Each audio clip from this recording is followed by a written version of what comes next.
हस्पिटलको अपरेसन थिएटरमा कार्यरत छु।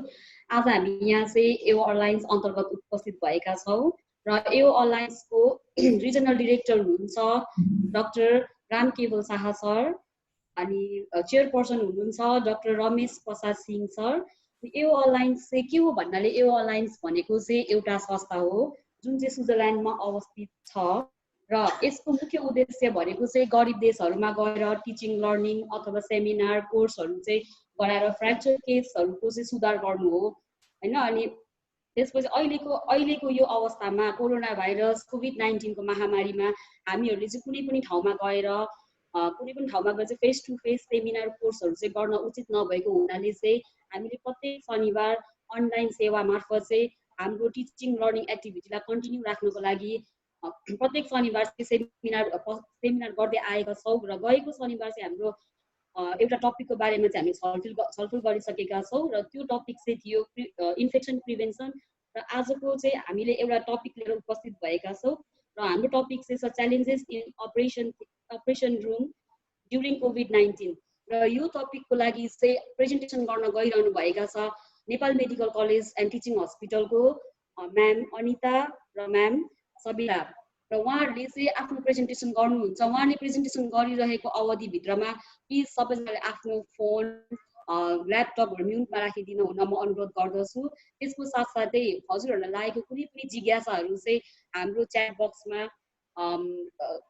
मेसेजहरू सेन्ड गर्न सक्नुहुनेछ। धन्यवाद। अनिता म्याम, अनिता तपाईले आफ्नो सुरु गर्नुहोस्। Thank you Sanju Rai. नमस्ते सबैजनालाई, मेरो नाम अनिता अधिकारी, म नेपाल मेडिकल टिचिङ हस्पिटलमा कार्यरत छु। आज चाहिँ हजुरहरूलाई चाहिँ हामी एओ अलायन्सको थ्रुबाट चाहिँ कोभिड-19 को बारेमा एज अ ओआरपी नर्स यसबाट अपरेसन थिएटरमा हुन सक्ने च्यालेन्जेस, यसबाट लिन सकिने प्रिकसनको बारेमा चाहिँ कुरा गर्न गइरहेको छु।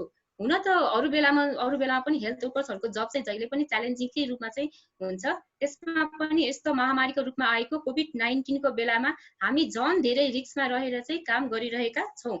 साथै पेसेन्टप्रतिको रेस्पोन्सिबिलिटी पनि हाम्रो धेरै बढेको छ।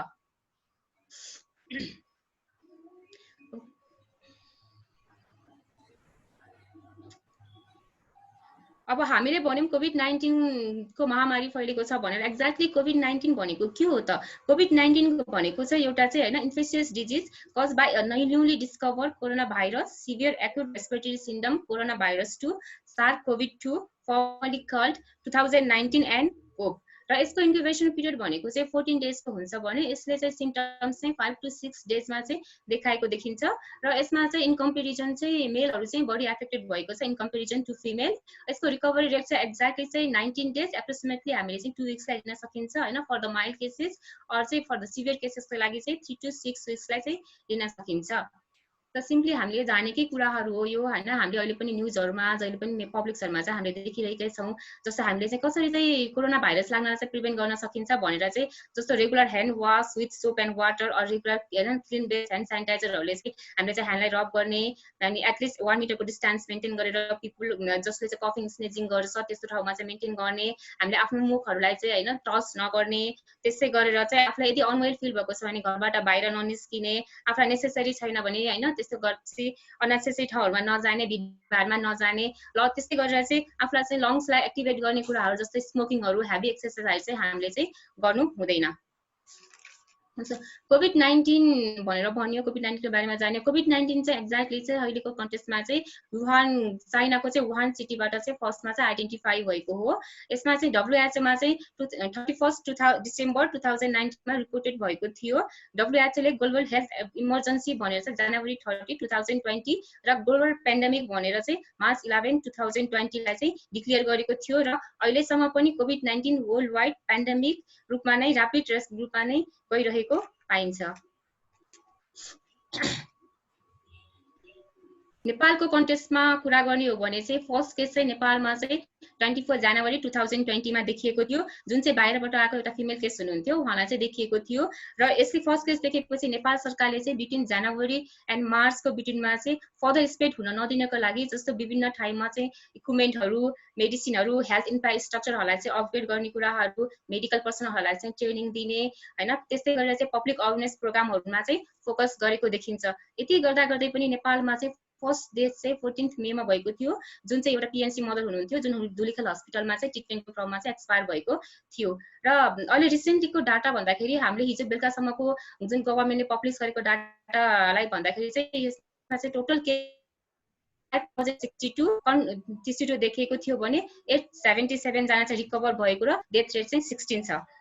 यसलाई नै ध्यानमा राखेर नेपाल सरकारले कोभिड-19 लाई फर्दर आउटब्रेक हुन नदिनको लागि अथवा चाहिँ प्रिकसन लिनको लागि भनेर चाहिँ उद्देश्यले विभिन्न ठाउँहरुमा कोभिड रिलेटेड हैन टेम्पोररी हस्पिटलहरु, ल्याबोरेटरी फ्यासिलिटिजहरु, आइसोलेसन वार्ड, आइसोलेसन बेडहरु लगायत एउटा नगरपालिकाहरु वडा सतह समन्वय गरेर चाहिँ विभिन्न किसिमको क्वारेन्टाइनहरु चाहिँ डेभलप गरिरहनु भएको छ।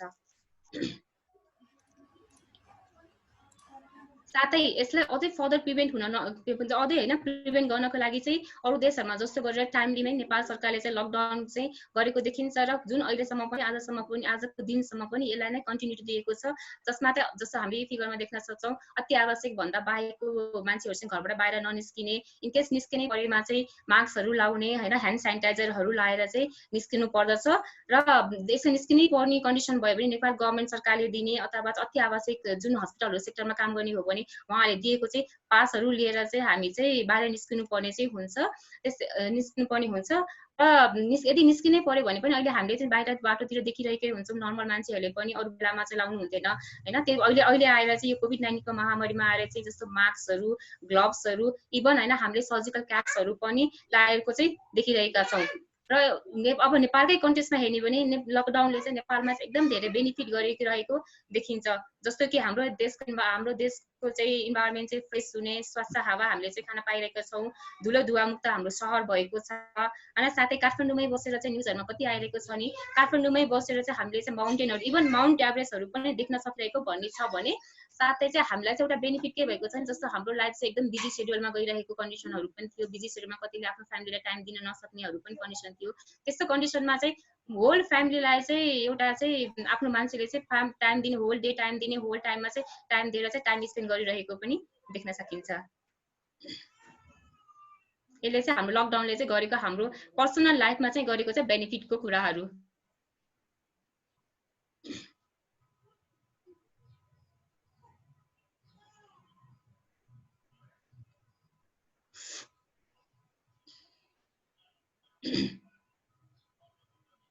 हजुरले जस्तो फिगरमा देखिरहनु भएको छ हैन। अब जस्तो यो फिगरमा हामीले के देख्न सक्छौं त अब कोभिड-19 को महामारी फैलिएको छ हैन। हामीले अपरेसन थिएटरमा एज अ अपरेसन गर्ने नर्स भएको कारणले गर्दा चाहिँ हामीले अपरेसन थिएटरमा एज युजुअल जहिले पनि गरिरहेको जस्तो कुराहरु छ हैन। गाउनिङ ग्लोभिङको कुराहरु गरिरहनु भएको छ। अझै कोभिड-19 को बेलामा चाहिँ हामीले चाहिँ 20 को फिगरमा देख्न सक्छौं हामीले चाहिँ एक्स्ट्रा प्रिकसन लिएर जस्तो उहाँले हैन पीपी सुटहरु भाइजरहरु लगाएर चाहिँ एक्स्ट्रा प्रिकसन लिएर चाहिँ पेशेन्टलाई केयर गरिरहेको पाइन्छ, जसले गर्दा चाहिँ हामीले आफू पनि बस्न सकियोस् र आफ्नो फ्यामिली मेम्बर्सहरु प्रति पनि हाम्रो जिम्मेवारी भएको कारणले गर्दा चाहिँ आफू लगायत आफ्नो फ्यामिलीहरुलाई पनि बचाएर चाहिँ मोर प्रिकसन लिएर चाहिँ पेशेन्टलाई चेकअप गर्ने हैन अपरेसन गर्न चाहिँ सकियोस् भनेर चाहिँ एक्स्ट्रा प्रिकसन लिएर चाहिँ जस्तो पीपी लगाएर चाहिँ गरेको हामीले चाहिँ यो फिगरबाट चाहिँ देख्न सकिन्छ। यसले चाहिँ नेपालमा अथवा होल कन्ट्रीमा चाहिँ पारेको इम्प्याक्टमा चाहिँ कसकोलाई चाहिँ इम्प्याक्ट पार्छ भन्दाखेरि चाहिँ जस्तो जहिले पनि हेल्थ केयर वर्कर्सहरु नै हुन्छ। जस्तो फर्स्टमा चाहिँ हैन फ्रन्ट लाइनमा काम गरेर बस्ने हेल्थ पर्सनलहरु नै रिस्क फ्याक्टरमा चाहिँ गरिरहेको हुन्छ। जस्तो त्यसै कारणले गर्दा चाहिँ त्यो रिस्क कम गरेर चाहिँ कन्फर्म अथवा चाहिँ पोसिबल जुन इन्फेक्सियस कोरोना भाइरस रिलेटेड केसहरु सँग काम गर्नुपर्ने हुन्छ हैन। त्यसै कारणले बिरामी आइसकेपछि हामीले अपरेसन गर्दिन अथवा चेकअप गर्दिन भन्न त मिल्दैन नि त हैन। त्यही कारण हामीले इथिक्सले पनि दिदैन। त्यही कारणले गर्दा चाहिँ हामीले चाहिँ हेल्थ केयर वर्कर्सहरुले चाहिँ हेल्थलाई चाहिँ मिनिमाइज गरेर आफ्नो हैन पीपी लगाएर पीपी के कुराहरु गरेर पर्सनल प्रोटेक्टिभ इक्विपमेन्टको कुराहरु गर्यौं हैन। त्यो रिस्कलाई चाहिँ मिनिमाइज गरेर चाहिँ हामीले चाहिँ काम गर्नुपर्ने हुन्छ एज अ हेल्थ वर्कर्स।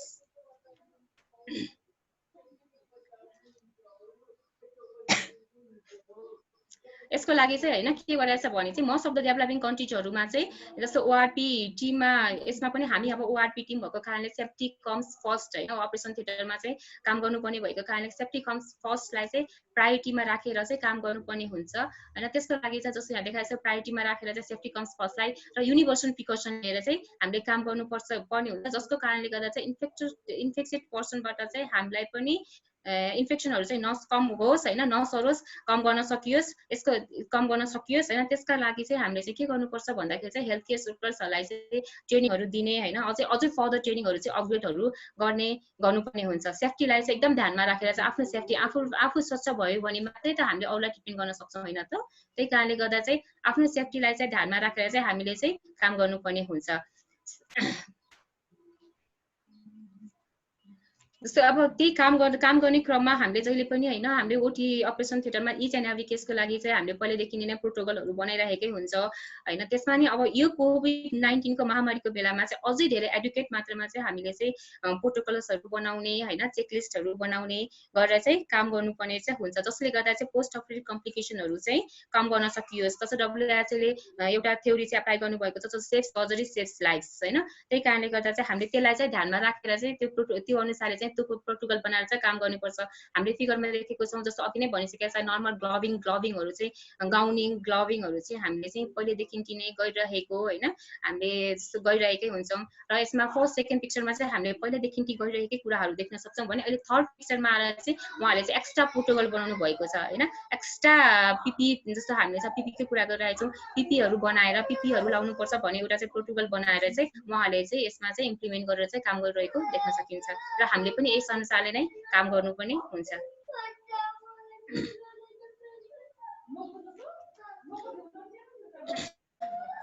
देख्नुभएको छ नि हजुरहरूले यो फिगरमा नै होइन। जस्तो अपरेसन थिएटर भन्यो, हामीले अपरेसन थिएटरमा चाहिँ कोभिड-19 कन्फर्म अथवा चाहिँ होइन सस्पेक्टेड केसहरूलाई चाहिँ हामीले जुन पाए त्यही ओटी टेबलमा लग्ने होइन, हेफाजतली काम गर्ने चाहिँ हामीले चाहिँ कहिले पनि गर्नु हुँदैन। एउटा डेडिकेटेड अपरेसन रुम चाहिँ सेटअप गरेको हुनुपर्छ, जसको कारणले गर्दा चाहिँ रिस्क कम गर्न सकियोस् होइन। र त्यसको लागि चाहिँ हामीले छुट्टै एकदम सफा मिनिमाइज होइन इक्विपमेन्टहरू राखेर चाहिँ एउटा डेडिकेटेड अपरेसन रुम चाहिँ सेटअप गरेर चाहिँ काम गर्नुपर्ने हुन्छ।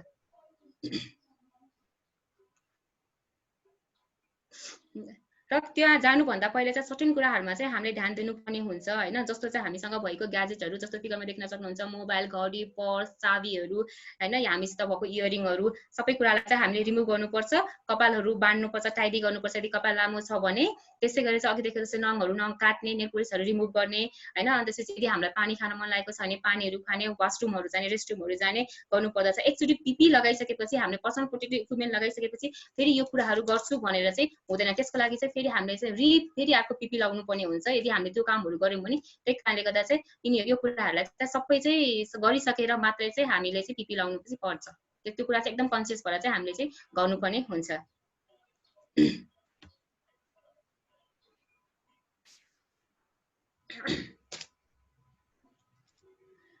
जस्तो रिमुभ गरिसक्यौँ होइन। जस्तो अनि पिपी भन्यौँ, हामीले पिपीको प्रोसिडरमा चाहिँ डनिङ डफिङ भनेर चाहिँ हामीले चाहिँ अलिकति डिटेलमा चाहिँ अलिक पछि पनि जान्छौँ होइन। हामीले चाहिँ रिमुभ गरिसके पछाडि चाहिँ अब हामी स्क्रब रुम त हाम्रो जहिले पनि अभाइलेबल भइरहेको हुन्छ। त्यही स्क्रब रुम सँगसँगै चाहिँ हामीले चाहिँ एक्स्ट्रा प्रिकसन लिनको लागि भनेर चाहिँ एउटा डनिङ एरिया चाहिँ हामीले चाहिँ राख्नुपर्ने हुन्छ, जसमा चाहिँ जुन पिपी पर्सनल प्रोटेक्टिभ इक्विपमेन्ट किट्सहरू भनेको हुन्छ होइन, त्यो कुराहरू चाहिँ हामीले चाहिँ एडुकेट मात्रामा चाहिँ एभाइलेबल हुनुपर्छ। जस्तो हामीले यहाँ देखाइदिएको जस्तै गरेर चाहिँ हाम्रो हात धुनको लागि एडुकेट होइन बेसिनहरू, एडुकेट एमाउन्टमा चाहिँ सेनिटाइजरहरू, पिपी सुटहरू, गाउनहरू होइन, मास्कहरू, गगल्सहरू जस्तो फेस सिल्डहरू भयो, बुटहरू नै भयो, सु कभर होइन, एडुकेट मात्रामा चाहिँ ग्लोभ्सहरू, सर्जिकल क्याप्सहरू चाहिँ एभाइलेबल हुनुपर्छ। स्पेसली ह्यान्ड वासिङ र ह्यान्ड सेनिटाइजर चाहिँ हाम्रो चाहिँ हुनै पनि चाहिँ हुन्छ। यो कुराहरू चाहिँ हाम्रो चाहिँ पिपी अन्तर्गत पर्छ, त्यसको बारेमा चाहिँ हामी पछि पनि कुरा गर्छौँ। यो कुराहरू चाहिँ हाम्रो चाहिँ स्क्रब रुमसँग चाहिँ एट्याच भएर चाहिँ त्यही रुममा चाहिँ हामीलाई चाहिँ अभाइलेबल हुनुपर्छ डनिङ।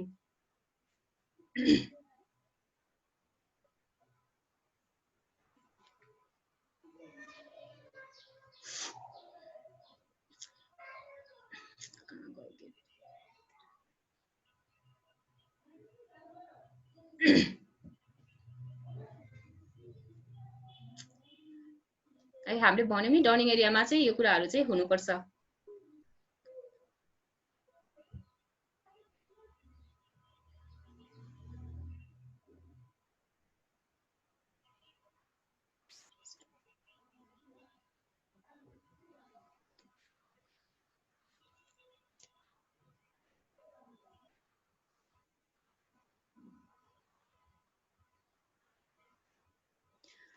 र त्यसै गरेर चाहिँ हैन डनिङ त गर्यौं हामीले हैन डनिङ गरिसक्यौं लाइसक्यौं अपरेसन थिएटरमा गयौं अपरेसन चाहिँ हामीले कन्डक्ट गर्यौं हैन अपरेसन थिएटरमा चाहिँ कन्डक्ट गरिसकेपछि हामीले चाहिँ त्यही सँगसँगै इन्फेक्सनलाई चाहिँ कन्ट्रोल गर्नको लागि इन्फेक्सन फर्दर इन्फेक्सन नहोस् भनेर चाहिँ डफिङ गर्ने ठाउँमा पनि इन द सेम वे हैन ह्यान्ड वाशिङ बेसिनहरु सेनिटाइजरहरु चाहिँ अवेलेबल हुनुपर्छ त्यो भन्दा बाहेक एक्स्ट्रा प्रिकसन लिनको लागि चाहिँ हामीले चाहिँ जुन विभिन्न टाइप्सको चाहिँ वेस्ट बिन्सहरु चाहिँ हैन वेस्ट कलेक्सन बिन्सहरु चाहिँ हुनुपर्छ जस्तै चाहिँ हामीले पीपी सुट लगाएपछि कहाँ डिस्कार्ड गर्ने हैन हामीले लगाएको फेस शिल्डहरु गगल्सहरु मास्कहरु सर्जिकल ग्लोभ्सहरु नै भयो त्यो कहाँ डिस्कार्ड गर्ने भनेर चाहिँ हाम्रो चाहिँ एडुकेट मात्रामा चाहिँ बिन्सहरु चाहिँ अवेलेबल हुनुपर्छ जुन बिनहरु चाहिँ हाम्रो चाहिँ बायोमेडिकल वेस्ट म्यानेजमेन्टको गाइडलाइन्स अनुसार चाहिँ हामीले चाहिँ डफिङ एरियामा चाहिँ राख्नुपर्ने चाहिँ हुन्छ यसमा चाहिँ डिफ्रेन्ट कलरको बिन्सहरु चाहिँ अवेलेबल हुनुपर्छ र हामीले चाहिँ अब पीपी लगाउने भने पीपी लगाएर गइहाल्यो भने पनि यदि चाहिँ हामीले चाहिँ फोकस चाहिँ डनिङ डफिङमा चाहिँ हामीले चाहिँ एरियामा चाहिँ फोकस गरेनौं भने चाहिँ हामीलाई चाहिँ इन्फेक्सन हुने चान्सेस चाहिँ एकदम हाई हुन्छ त्यही कारणले गर्दा डनिङ गरेर भित्र इन्ट्री अपरेसन थिएटरमा चाहिँ इन्ट्री भइसकेपछि चाहिँ हामीले चाहिँ डफिङ गर्नको लागि छुट्टै एक्जिट पोइन्ट चाहिँ हुनुपर्छ त्यसै एकचोटी अपरेसन थिएटरमा इन्ट्री भइसकेपछि इन्ट्री पोइन्ट र एक्जिट पोइन्ट चाहिँ एउटै कहिले पनि हुनु हुँदैन इन्ट्री र एक्जिट पोइन्ट सेपरेट हुनुपर्छ जसको कारणले गर्दा त्यहाँ भएको हेल्थ वर्कर्सहरु चाहिँ मिक्स अप नहोस् साथै चाहिँ हामीलाई चाहिँ एउटा चाहिँ हाम्रो चाहिँ एउटा इन्फेक्सन कन्ट्रोल मिनिमाइज होस् हैन त्यही कारणले गर्दा चाहिँ इन्फेक्सन कन्ट्रोल गर्ने उद्देश्यले हेल्थ वर्कर्सहरुसँग चाहिँ अर्को चिज चाहिँ हामी फेरि चाहिँ हैन कोअर्डिनेसन नहोस् हामी मिक्स अप नहोस् भनेर चाहिँ इन्ट्री र एक्जिट पोइन्ट चाहिँ एकदमै ध्यान दिनुपर्ने चाहिँ जरुरी हुन्छ जहिले पनि डनिङ र डफिङ गर्ने एरिया चाहिँ हामीले चाहिँ जहिले पनि सेपरेट राख्नुपर्छ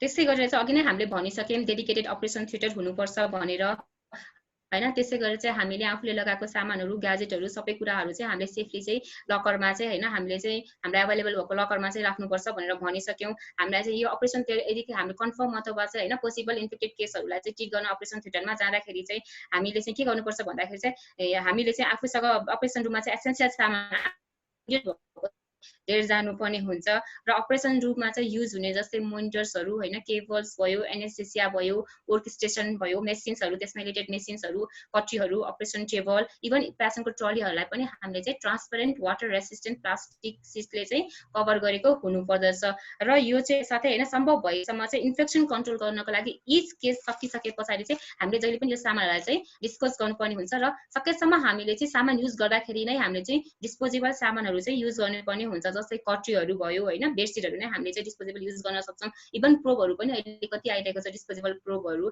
हामीले तिनीहरु पनि हामीले चाहिँ युज गर्न चाहिँ सक्छौं एज अपरेसन रुममा चाहिँ कन्फर्म केसहरु अथवा चाहिँ पोसिबल इन्फेक्टेड केसहरुलाई चाहिँ ट्रिट गर्नको लागि हैन त हामीले त्यही कारणले गर्दा त्यसै गरेर चाहिँ हामीले अघि नै एकचोटी कुरा गरिरहेका छौं पर्सनल प्रोटेक्टिभ इक्विपमेन्ट पीपी भनेर एक्ज्याक्टली पीपी भनेको के हो त भन्दाखेरि चाहिँ यो भनेको चाहिँ एउटा चाहिँ specialised clothing or equipment worn by an employee for protection against infectious materials जस्तो कि यसमा चाहिँ के पर्छ भने आई प्रोटेक्सन हैन आई प्रोटेक्सन गर्नको लागि चाहिँ हामीले चाहिँ गगल्सहरु लाउने भाइजरहरु लाउने कुराहरु भयो सर्जिकल मास्कहरु लाउने कुराहरु गाउनहरु लाउने कुराहरु हैन पीपी सुटै हुन्छ ग्लोभ्सहरु लाउने हुन्छ यो कुराहरु चाहिँ हामीले चाहिँ गर्नुपर्ने चाहिँ हुन्छ यो चाहिँ पीपी अन्तर्गत चाहिँ पर्छ यसको डिटेलमा चाहिँ हामीले कसरी लाउने के गर्ने भन्ने कुरामा चाहिँ फर्दर हाम्रो सेसनमा चाहिँ अझै जान्छ डिटेललीमा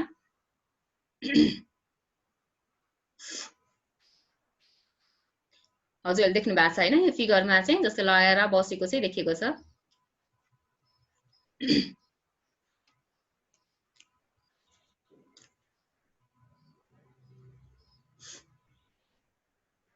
र जस्तै कुरा गर्यौं हैन त्यसपछि पीपी लगाएर पीपी भनेको के हो भनेर बुझ्यौ भने यो पीपी चाहिँ अहिले यो हुन त पहिला 2008 को चाहिँ आर्टिकल्समा नै हामीले चाहिँ देख्न सक्छौं कि पीपी चाहिँ त्यतिखेर पनि 12 इयर्स अगाडि पनि हैन पीपी चाहिँ युज गरेको पीपी लगाएर काम गरिरहेको हामीले देख्न सक्छौं भने अहिले आएर पनि यो महामारीको बेलामा चाहिँ पीपी को फेरि हामीलाई चाहिँ जरुरी भएको कारणले गर्दा चाहिँ एकदम पीपी चाहिँ एकदम हाइलाइटेड भएको छ र यो चाहिँ एकदम भाइटल पार्ट हाम्रो लागि चाहिँ एकदम भाइटल पार्ट भएको छ यसले चाहिँ पीपी ले चाहिँ मेन के गर्छ भन्दाखेरि चाहिँ हामीलाई चाहिँ हैन फर्दर यो एयरबोर्न ड्रपलेट ट्रान्समिसन डिजिजहरुबाट चाहिँ प्रिभेन्ट गर्ने चाहिँ काम गरेको हुन्छ अब हामीले भन्यौ अपरेसन थिएटरमा पिपी लगाएर हैन डनिङ गरेर गयौँ। अब यदि चाहिँ हामीले चाहिँ पिपी चाहिँ रिमुभ गर्ने बेलामा डफिङ गर्ने बेलामा चाहिँ हामी चाहिँ एकदम कन्सियस हुनु चाहिँ जरुरी छ। यदि हामीले पिपी लगाएर गयौँ डफिङ गर्ने बेलामा चाहिँ हामीले हेफाजतले चाहिँ हैन प्रोपर टेक्निक युज नगरिकन चाहिँ हामीले पिपीलाई चाहिँ डिस्कार्ड गर्यौँ हैन, हामीले त्यो पिपीलाई चाहिँ खोल्यौँ राख्यौँ भने चाहिँ हामीलाई चाहिँ इन्फेक्सन हुने चान्सेस एकदम धेरै हुन्छ। त्यसै कारणले गर्दा चाहिँ वेल रिमुभिङ पिपी चाहिँ हामीले चाहिँ एकदमै ध्यान दिनुपर्ने हुन्छ। डनी भन्दा पनि डफिङलाई चाहिँ हामीले चाहिँ एकदम ध्यान दिनुपर्ने जरुरी हुन्छ। एकदम कन्सियस हुनुपर्छ। डफिङको बेलामा चाहिँ एकदमै धेरै कन्सियस भएर चाहिँ काम गर्नुपर्ने हुन्छ। जस्तो पिपीको चाहिँ मेन गोल भनेको के हो त भन्दाखेरि चाहिँ यसले चाहिँ improve personal safety in the health care environment through appropriate use of PPE र यसको अब्जेक्टिभ्स भनेको चाहिँ provide informations on the selection and use of PPE in the health care setting. जस्तै त्यो practice how safely wear and remove PPE, यो कुराहरूमा चाहिँ हामीले ध्यान दिनुपर्ने हुन्छ। Thank you very much. अब यसपछिको सेसन हाम्रो साथी सविता काफ्लेले कन्टिन्यू गर्नुहुन्छ। यसबीचमा हजुरहरूलाई चाहिँ केही क्वाइरी हजुरहरूलाई अझै केही जान्न मन लागेको छ भने हामी इन अफ सेसनमा चाहिँ डिस्कसन गर्छौँ। Thank you. नमस्ते, म सविता काफ्ले। हाम्रो कोभिड अहिले एकदम महामारी लिइरहेको छ कोभिडले, त्यसले गर्दा चाहिँ हामीले चाहिँ एउटा सानो प्रेजेन्टेसन राखेका छौँ। यसले कसरी प्रोटेक्सन गर्ने त आफूलाई भनेर, यो यसको बारेमा यो के हो, अहिले रिसेन्ट डाटा के छ, हामीले के गर्नुपर्छ भनेर चाहिँ अनिता अधिकारीजीले भनिसक्नुभयो। अब हामी चाहिँ यो पर्सनल प्रोटेक्टिभ इक्विपमेन्ट भित्र चाहिँ के पर्छ भनेर चाहिँ म तपाईँहरूलाई देखाउन गइरहेको छु। यहाँ चित्रमा देख्न सक्नुहुन्छ तपाईँहरूले ग्लोभ्स छ, अनि एप्रोन छ, गगल्स छ, फेस सिल्ड छ हैन। अब ग्लोभ्सले चाहिँ हाम्रो हातलाई चाहिँ प्रोटेक्ट गर्छ, गाउन र एप्रोनले चाहिँ हाम्रो स्किन र लुगाहरूलाई चाहिँ प्रोटेक्ट गर्छ भने मास्क र रेस्पिरेटर्सले चाहिँ हाम्रो मुख र नाकलाई चाहिँ विभिन्न इन्फेक्सियस एरोसोल्स एजेन्टहरूबाट बचाउनको लागि चाहिँ डाइरेक्ट रेस्पिरेटरी ट्र्याकमा जानबाट चाहिँ बचाउँछ भने गगल्सले चाहिँ के गर्छ त हाम्रो आँखालाई प्रोटेक्ट गर्छ। अर्को फेस सिल्ड्सले हाम्रो मुख एरिया सबै फेसको सब एरियालाई चाहिँ के गर्छ त कभर गरेको हुन्छ। अब अर्को छ हामीले ग्लोभ्स लगाएर त के गर्नुहुन्छ र के गर्नु हुँदैन भन्दाखेरि चाहिँ हामी जहिले पनि ग्लोभ्स लगाएर चाहिँ क्लिन टु डर्टीमा नै काम गर्नुपर्छ। लिमिट अप टच कन्टामिनेसनहरू चाहिँ लिमिट हुनुपर्छ र आफूले यो ग्लोभ्सले चाहिँ आफूलाई पनि प्रोटेक्ट गर्ने हो र अरूलाई पनि प्रोटेक्ट गर्ने र हामीले चाहिँ इन्भाइरोमेन्टलाई पनि प्रोटेक्ट गर्नुपर्छ। अब ग्लोभ्स लगाउँदा गर्नु नहुने चाहिँ के हो भन्दाखेरि चाहिँ हामीले ग्लोभ्स लगाएर जता पाए त्यतै छुने हैन। अब ग्लोभ्स लगाएको छ, अब हामी त इन्फेक्टेडमा एरियामा काम गर्न जानुपर्छ, त अपरेसन गर्नुपर्छ, यता पिपी लगाएर आफ्नो के अरे गाउनहरू एडजस्ट गर्ने हो त्यस्तो गर्नु हुँदैन। र हामीले ग्लोभ्स लगाएपछि चाहिँ इन्भाइरोमेन्ट सर्फेसहरूमा पनि चाहिँ धेरै जहाँ पाए त्यही यताउति छुने चाहिँ गर्नु हुँदैन। अर्को भनेको चाहिँ हामीले ग्लोभ्स लगाएपछि एउटा एप्रोप्रिएट गर्नुपर्छ, जस्तो मन लाग्यो त्यस्तै गरेर चाहिँ ग्लोभ्स छुनु हुँदैन, किनभने ग्लोभ्स त इन्फेक्टेड हुन्छ जसले गर्दा चाहिँ हाम्रो स्किनमा टच भयो भने हामीलाई चाहिँ उल्टै हामी इन्फेक्टेड हुने चान्स हुन्छ। त्यही भएर चाहिँ हामीले एप्रोप्रिएट एरिया र एप्रोप्रिएट वेमा चाहिँ हामी चाहिँ स्टार्ट गर्नुपर्छ। डिस्पोजेबल ग्लोभ्सलाई चाहिँ कहिले पनि धुनु हुँदैन, यो चाहिँ धोएर युज कहिले पनि गर्नु हुँदैन, यसलाई चाहिँ डिस्कार्डै गर्नुपर्छ। अर्को छ पर्सनल प्रोटेक्टिभ इक्विपमेन्ट। अब फेस प्रोटेक्सनमा चाहिँ के पर्छ भने हाम्रो मास्क पर्छ, गगल्स पर्छ र फेस सिल्ड्स पर्छ हैन। मास्कमा चाहिँ हाम्रो मास्कले चाहिँ के गर्छ त हाम्रो मुख र नाकलाई चाहिँ कभर गरेको हुन्छ, प्रोटेक्ट गर्छ, जसले चाहिँ यो चाहिँ एकदम राम्रोसँग पुरै नाक र मुख छोपेर लगाउनु पर्छ, जसले गर्दा चाहिँ अब अपरेसन गर्ने बेलामा लाइकर भयो, ब्लड भयो, अब जस्तै कोभिडसँग डाइरेक्ट कन्ट्याक्टमा जाँदाखेरि चाहिँ अब उसले गरेको हाछिउ गर्दा स्निजिङ गर्दा आएको त्यो फ्लुइडहरू चाहिँ हाम्रो भित्र डाइरेक्ट पेनिट्रेटिङ भएर चाहिँ नजाओस्, त्यसलाई रोक्नको लागि चाहिँ हामीले मास्क लगाउनु पर्छ। मास्कमा चाहिँ हामीले अब सर्जिकल मास्क अथवा N95 मास्क पनि दुइटै युज गर्न सकिन्छ। अब यदि हामी त्यति डाइरेक्ट कन्ट्याक्टमा छैनौँ भने चाहिँ सर्जिकल मास्क मात्र लगाए हुन्छ, नभए भने चाहिँ N95 मास्क लगाएर चाहिँ हामी जानुपर्छ। गगल्समा चाहिँ हाम्रो गगल्सले चाहिँ हामीलाई चाहिँ आँखालाई प्रोटेक्ट गर्छ हैन। यो चाहिँ अब आफूलाई फिट हुने गरेर एकदम कम्फर्टेबल टाइपको हुनुपर्छ। अब आफ्नो तपाईहरुले चस्मा आफ्नो पावरवाला छ भने चाहिँ त्यसको भित्रबाट आफ्नो पावरवाला लगाएर बाहिरबाट चाहिँ तपाईहरुले आफ्नो यो गगल्स लगाउन सक्नुहुन्छ। जुन फेसनेबल गगल्सहरु लाउँछु र यसले प्रोटेक्ट हुन्छ भनेर यो चाहिँ गर्न मिल्दैन, त्यसले चाहिँ हामीलाई चाहिँ प्रोटेक्ट गर्दैन। त्यही भएर क्लियरिटी राम्रो भएको वाला चस्मा चाहिँ हामीले गगल्स चाहिँ युज गर्नुपर्छ। अर्को छ फेस सिल्ड्स। फेस सिल्ड्स चाहिँ हाम्रो पुरै फेसलाई चाहिँ गगल्स लगाएपछि फेस सिल्डले चाहिँ हाम्रो पुरै फेसलाई चाहिँ कभर गर्छ, जुन चाहिँ फरेडदेखि होइन यो निधारको पुरै भाग र यो चिउनोको मुनिसम्म चाहिँ पुरै कभर हुने गरेर चाहिँ हामीले फेस सिल्ड लगाउनुपर्छ। अब हाफ गरेर त्यस्तो गरेर चाहिँ लगाउन मिल्दैन, अनि लगाउन मिल्दैन हामीले।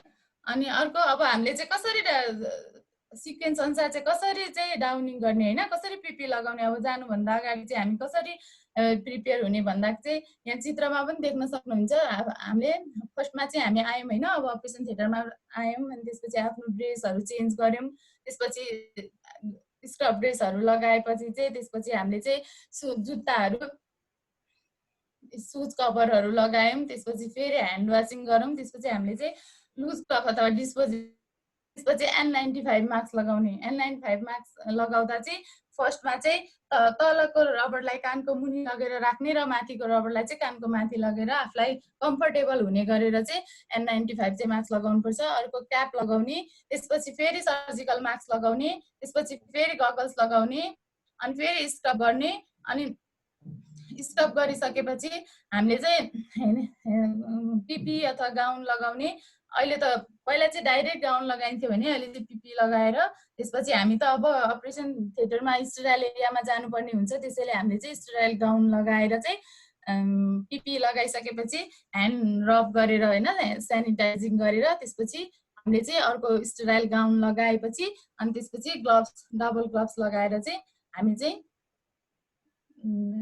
काम गर्न जानलाई चाहिँ रेडी हुन्छौँ। अब खोल्दा पनि हामीले त्यसै गरी gloves, apron, gown, eye protection, surgical mask त्यस्तै स्टेप वाइज चाहिँ हामीले खोल्ने चाहिँ हामी पछि एक्सप्लेन गर्नेछौँ।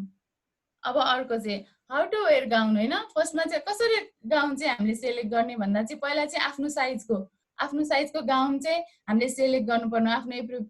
आफ्नो कुन साइजको गाउन लाग्छ आफूलाई काम गर्नलाई चाहिँ कम्फोर्टेबल, जसले गर्दा चाहिँ आफूलाई काम गर्न कम्फोर्टेबल होस्। अब काम गर्दै जाँदा टाइट गाउन लगायो भने नच्यात्योस् भनेर चाहिँ हामीले गर्नुपर्छ। गाउन चाहिँ जहिले पनि पछाडि ओपन भएको हुनुपर्छ र नेक र तर वेस्टमा चाहिँ सेक्युर भएर तुना बान्ने भएको हुनुपर्छ। यदि अब तपाईँहरूसँग गाउन अभाइलेबल धेरै छैन, कम छ, त्यो आफ्नो साइजको छैन भने दुईटा गाउन लगाएर एउटा अगाडिबाट र एउटा अर्को पछाडिबाट लगाएर पनि तपाईँहरूले चाहिँ काम चाहिँ गर्न सक्नुहुन्छ, त्यसलाई चाहिँ एडजस्ट गर्न सक्नुहुन्छ। अर्को छ हाउ टु वेयर मास्क। जहिले पनि हामीले मास्क युज गर्दा चाहिँ जता पाए त्यतै चित्रमा लगाएर देख्नु भएको छ, यो कानको मुनि यसरी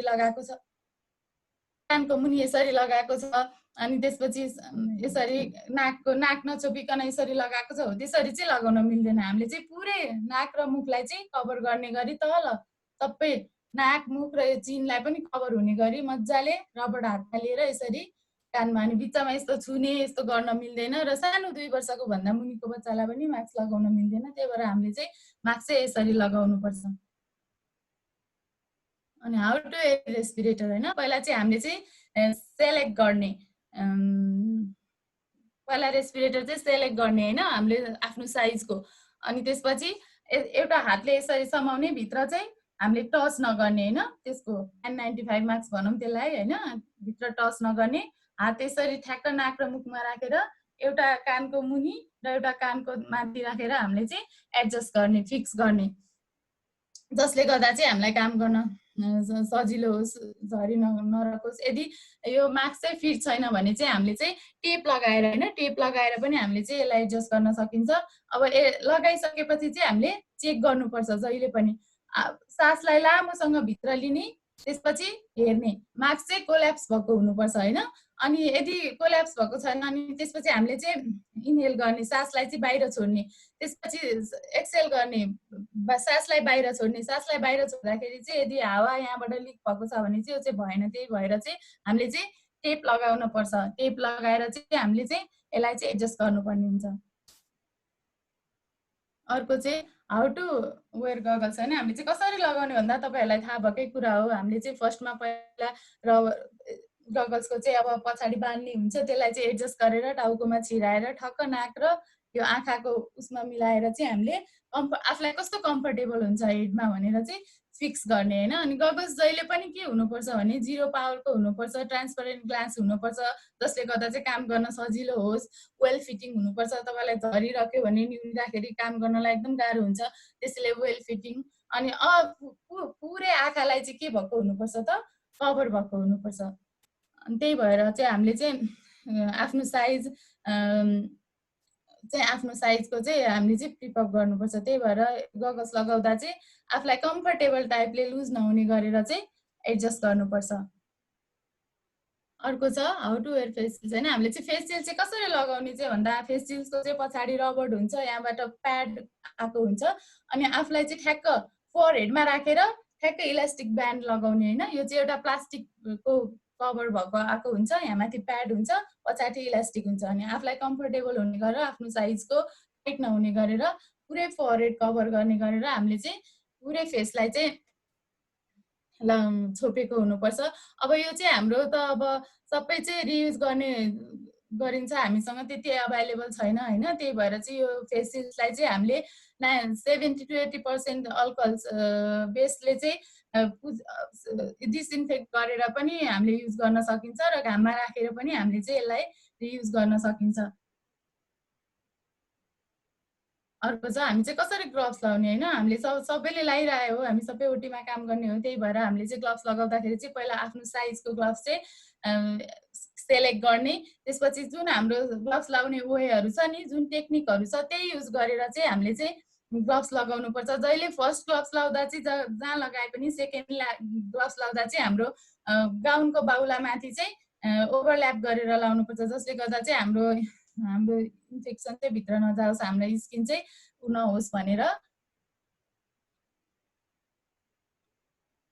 अब हामी भिडियो हेरौँ। अब राउन्डिङ गरेको हेर्नुस् त, हाम्रो अल्कोहल बेस सेनिटाइजरले चाहिँ सेनिटाइज गर्दै ह्यान्ड रब गर्दै हुनुहुन्छ। हाम्रो जुन स्टेपमा पनि हाम्रो 30 to 40 सेकेन्डसम्म हामीले गर्नुपर्छ।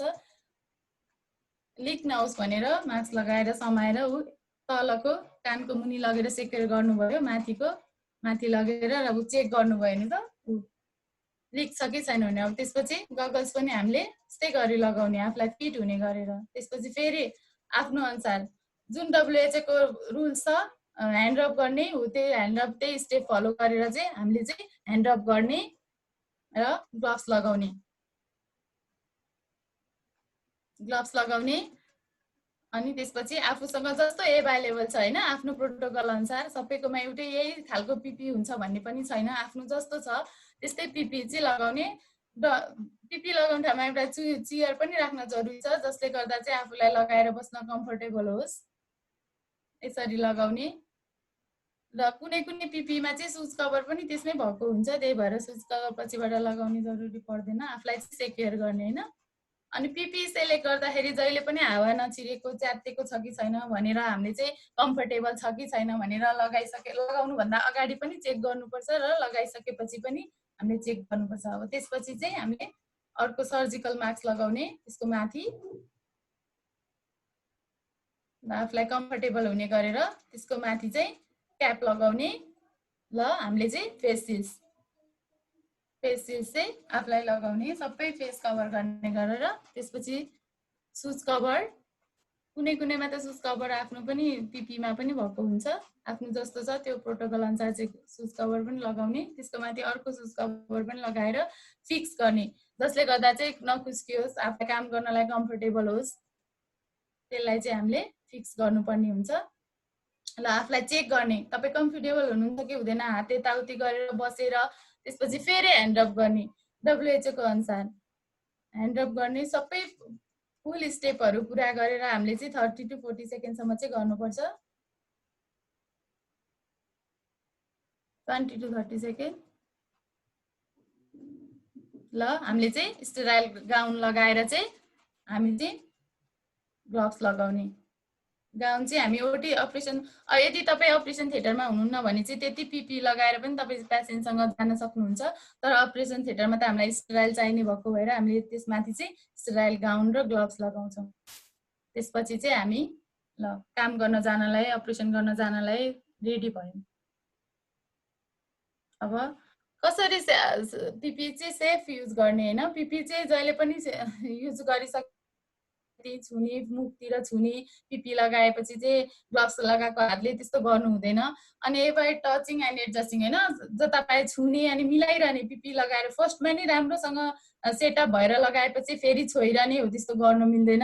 अनि यो चाहिँ पिपी गरिसकेपछि चाहिँ गर्नुभन्दा अगाडि र गरिसकेपछि चाहिँ एकदम ह्यान्ड हाइजिन चाहिँ राम्रोसँग गर्ने। यदि ग्लोभ्स टियर छ भने चाहिँ टियर भयो बिचमा लगाउँदै भने फेरि हामीले ह्यान्ड हाइजिन मेन्टेन गरेर त्यसपछि बल्ल पिपी लगाउनुपर्छ। अनि अर्को चाहिँ लिमिट सर्फेस र लिमिट टच हैन, हामीले सर्फेस पनि धेरै नहिँड्ने, धेरै यताउति नगर्ने पिपी लगाएर, र धेरै छुन पनि कम छुनुपर्छ। अर्को छ how to safely remove PPE हैन। अब हाम्रो त पिपी लगाएर काम गरेर आइसकेपछि त अगाडिपट्टि त पुरै कन्टामिनेट भएको हुन्छ, पेसेन्टसँग टच भएको हुन्छ। यदि अब हामी अपरेसनमा गयौँ, सिएसमै गयौँ भने पनि अगाडि फ्लुइडहरू लगाएको हुन्छ, ब्लड लागेको हुन्छ। त्यही भएर हाम्रो फर्स्ट पार्ट चाहिँ के भएको हुन्छ त एकदम कन्टामिनेटेड भएको हुन्छ हैन। त्यस कन्टामिनेटेड भएको हुन्छ भने हाम्रो चाहिँ पछाडिको पार्ट चाहिँ के हुन्छ त त्यति कन्टामिनेटेड भएको हुँदैन जति अगाडिको पार्ट भएको हुन्छ हैन। त्यसैले चाहिँ हामीले खोल्ने बेलामा एकदम ह्यान्डल गरेर भित्रको पार्ट सकेसम्म बाहिरको पार्टले चाहिँ भित्र क्लिन हाम्रो स्किनलाई चाहिँ नछुने गरेर, अहिले हामी भिडियोमा नि हेर्न सक्छौँ, त्यसरी चाहिँ हामीले कन्टामिनेट पार्टलाई चाहिँ अन्त टच नहुने गरेर त्यसरी चाहिँ हामीले चाहिँ ह्यान्डल गर्नुपर्ने हुन्छ पिपी चाहिँ। अर्को चाहिँ अब हामीले चाहिँ पिपी कहाँ खोल्ने त भन्दाखेरि चाहिँ एउटा चाहिँ पिपी खोल्ने एउटा डफिङ एरिया चाहिँ एउटा ढोकाको साइडमा अथवा ढोकाको साइडमा अथवा वेटिङ रुममा, जहाँ पेसेन्टलाई हेर्न जानुभन्दा बिचमा एउटा वेटिङ रुम बनाएर एउटा प्रपर ठाउँ बनाएर चाहिँ जहाँ चाहिँ के हुनुपर्छ त सिङ्क र अल्कोहल बेस ह्यान्ड रब गर्ने ठाउँ चाहिँ भएको हुनुपर्छ। हामीले चाहिँ त्यस्तो गरेर चाहिँ हामीले गर्नुपर्छ। अर्को चाहिँ हामीले चाहिँ के गर्नुपर्छ, हामीले पिपी खोलेको ठाउँमा चाहिँ कहिले पनि रेस्पिरेटर मास्कहरू चाहिँ खोल्नु हुँदैन। त्यो चाहिँ अर्को क्लिन एरियामा गएर हामीले खोलेर ग्लोभ्स खोलेर त्यसपछि हामीले चाहिँ ह्यान्ड हाइजिन मेन्टेन गर्नुपर्छ। अर्को चाहिँ हाउ टु रिमुभ ग्लोभ्स हैन। हामीले चाहिँ ग्लोभ्स लगायौँ, लाउने तरिका त सबैलाई थाहा छ। अब जहाँ पाए त्यहीँ हैन ग्लोभ्स चाहिँ खोल्नु हुँदैन। जहिले पनि यहाँ चित्रमा देखाए जस्तै हेर्नुहोस् त, एउटा हातले बिस्तारै अर्को हातलाई ग्लोभ्सले खोलेर त्यसपछि अर्को हात एउटा खोलेर राखेर अर्को हात यस्तो एउटा तलबाट छिराएर अनि त्यसपछि हामीले चाहिँ बिस्तारै एकदम प्रपर वेमा चाहिँ हामीले चाहिँ ग्लोभ्सलाई चाहिँ खोलेर चाहिँ डिस्कार्ड गर्नुपर्छ। जता पायो सकेपछि जता पायो खोलेर चाहिँ हामीले फाल्न चाहिँ मिल्दैन। अब गगल्सलाई पनि हामीले चाहिँ खोल्दाखेरि थोरै निहुरेर अनि बिस्तारै एकदम स्लाइटली चाहिँ हामीले हातले चाहिँ खोल्ने गर्नुपर्छ र डिस्पोज गर्नुपर्छ हैन। अब यदि डिस्पोज गर्ने होइन भने चाहिँ हामीले यसलाई रियुज पनि गर्न सकिन्छ भनिहालेँ मैले। अल्कोहल बेस 7 to 80% अल्कोहलले अथवा स्पिडले पुछेर चाहिँ हामीलाई यसले युज गर्न सकिन्छ अथवा घाममा सुकाएर पनि गर्न सकिन्छ। तर सर्जिकल मास्क चाहिँ प्रयोग गर्न मिल्दैन, फ्री युज गर्न मिल्दैन। यदि तपाईँहरूले N95 मास्क लगाउनु भएको छ भने चाहिँ पेपर ब्यागमा राम्रोसँग झिकेर त्यो सर्जिकल मास्क चाहिँ फालिदिएर अर्को N95 चाहिँ मास्क चाहिँ तपाईँहरूले जेन्टली ह्यान्डल गरेर पछि चाहिँ पेपर ब्यागमा राखेर चाहिँ पछि फेरि रियुज पनि गर्न सक्नुहुन्छ। अब कसरी गाउन खोल्ने त? गाउन खोल्न पनि हामीले चाहिँ पछाडि अब टुना लगाएको हुन्छ, त्यो चाहिँ बिस्तारै खोलेर त्यसपछि बिस्तारै टर्न अफ गर्दै जसले चाहिँ हाम्रो कन्टामिनेटेड, मैले अघि पनि भनिसकेँ, अगाडिपट्टि चाहिँ हाम्रो एकदमै धेरै कन्टामिनेटेड भएको हुन्छ। त्यही भएर पहिला चाहिँ चित्रमा देखाए जस्तै गरी हेर्नु त, पछाडि टुना खोल्ने, त्यसपछि बिस्तारै हातको भागहरू खोलेर हामीले चाहिँ फोल्ड गर्दै हैन एउटा टुलमा बसेर बिस्तारै फोल्ड गर्दै, जसको चाहिँ हाम्रो बाहिरको कन्टामिनेटेड भएको पिपीले चाहिँ गाउनले चाहिँ भित्र स्किनलाई टच नहुने गरेर अथवा सर्फेस धेरै नछुने गरेर हामीले बिस्तारै फोल्ड गर्दै गर्दै चाहिँ ब्यान्ड गर्दै रोल गर्दै चाहिँ हामीले चाहिँ यसलाई चाहिँ डिस्कार्ड गर्नुपर्छ। अर्को चाहिँ मास्क चाहिँ कसरी हामीले रिमुभ गर्ने भन्दाखेरि पछाडि बाँधेको हुन्छ त्यो तुना चाहिँ खोलेर हैन यस्तो चित्रमा देखाए जस्तै गरेर तुना खोलेर चाहिँ हामीले चाहिँ सेफली यसलाई चाहिँ डिस्कार्डै गर्नुपर्ने हुन्छ। अर्को चाहिँ रेस्पिरेटर, अघि पनि मैले यो भनिसकेँ। रेस्पिरेटर चाहिँ हामीले सर्जिकल मास्कमा भित्र चाहिँ यो लगाएको हुन्छौँ। यसरी बिस्तारै तुना खोलेर हातमा चाहिँ एउटा प्लास्टिक पेपरमा राखे पनि हुन्छ, कागजमा राखे पनि सकेसम्म चाहिँ कागजमा पेपर ब्यागमा राखेको चाहिँ एकदम राम्रो होइन। त्यो खोलेर चाहिँ हामीले चाहिँ राखेर फेरि रियुज गर्न चाहिँ सकिन्छ। अब हामी डपिङको भिडियो हेर्छौँ। अब तपाईको पेसेन्टसँग गएर आउनुभयो, एउटा अघि मैले भनिहालेँ सिङ बेसिन भएको र 3टा चाहिँ हामीले डस्टबिनहरू राख्नुपर्छ। डस्टबिनमा चाहिँ 3 लेयर प्लास्टिकले चाहिँ कभर अप भएको हुनुपर्छ। त्यस्तै गरेर अब तपाईसँग आफ्नो कस्तो प्रोटोकल छ, आफ्नो कस्तो इन्फ्रास्ट्रक्चर छ, त्यो अनुसार चाहिँ आफ्नो एरियामा त्यसरी डफिङ एरिया बनाउनुपर्छ। यही अनुसार भन्ने चाहिँ छैन होइन, आफ्नो आफ्नो हुन्छ। त्यही भएर चाहिँ आफूलाई कम्फर्टेबल होस्। अनि 3टा लेयरले चाहिँ त्यो प्लास्टिक पेपरहरू ती 3 लेयर चाहिँ हाम्रो डस्टबिनमा चाहिँ छुट्टा छुट्टै गरेर फाल्नुपर्छ। अघि भने जस्तै हेर्नुहोस् त, गाउनलाई पनि उहाँले चाहिँ फोल्ड गरेर कतै पनि नचेकन चाहिँ फाल्नुभयो। फेरि इच स्टेपमा चाहिँ हामीले ह्यान्ड रब गर्नुपर्छ है। अल्कोहल बेस्ड सेनिटाइजरले चाहिँ ह्यान्ड रब गर्नुपर्छ। हाम्रो त्यही स्टेप वाइज WHO को स्टेप वाइज चाहिँ हामीले चाहिँ ह्यान्ड रब गर्दै फेसियल्स खोल्ने, त्यसपछि फेरि ह्यान्ड रब गर्नुभयो। अब त्यसपछि मास्क खोल्ने, मास्क खोलेर डिस्कार्ड गर्ने,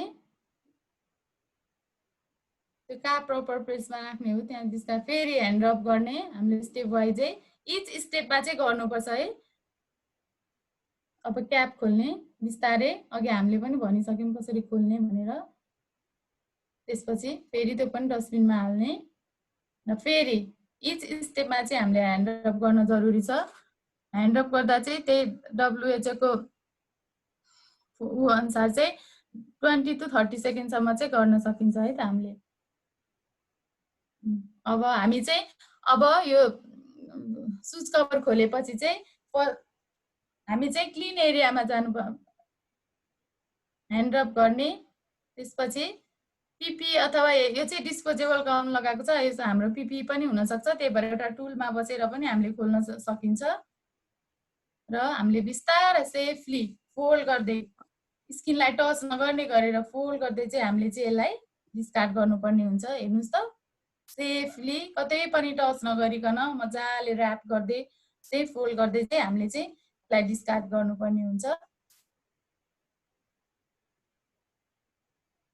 ल अब फेरि ह्यान्ड रब गर्नुपर्ने, हामीले यति कुरा सम्झिनै पर्छ। हामीले चाहिँ इच स्टेपमा चाहिँ अब हामीले लास्टको यो सुज कभर खोलेपछि चाहिँ हामी अथवा क्लिन एरियामा जानु, अनि त्यसपछि यदि क्लिन एरियामा छैन भने चाहिँ हामीले अर्को क्लिन सुजहरू, अर्को को साथी हुनुहुन्छ उहाँले चाहिँ क्लिन सुजहरू ल्याएर राखिदिने। त्यसपछि हामी क्लिन एरियामा गएर चाहिँ हामीले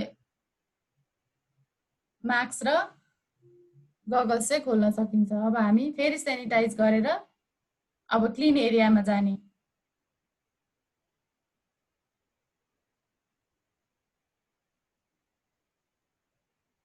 र क्लिन एरियामा गएर हामी के गर्ने, क्याप मास्क खोल्ने, डिस्कार्ड गर्ने। अनि त्यसपछि ह्यान्ड हाइजिन मेन्टेन गर्ने होइन, साबुन पानीले मजाले 40 to 60 सेकेन्डसम्म ह्यान्ड वासको जुन स्टेपहरू हामीले फलो गरेर, सबै स्टेपहरू फलो गरेर चाहिँ हामीले ह्यान्ड वासिङ गर्ने। त्यसपछि चाहिँ अल्कोहल बेस्ड सेनिटाइजरले चाहिँ ह्यान्ड सेनिटाइज गर्ने। र हामीले चाहिँ यसरी नै हामी चाहिँ पिपी चाहिँ करेक्ट वेमा चाहिँ हामीले गरेको हुन्छौँ।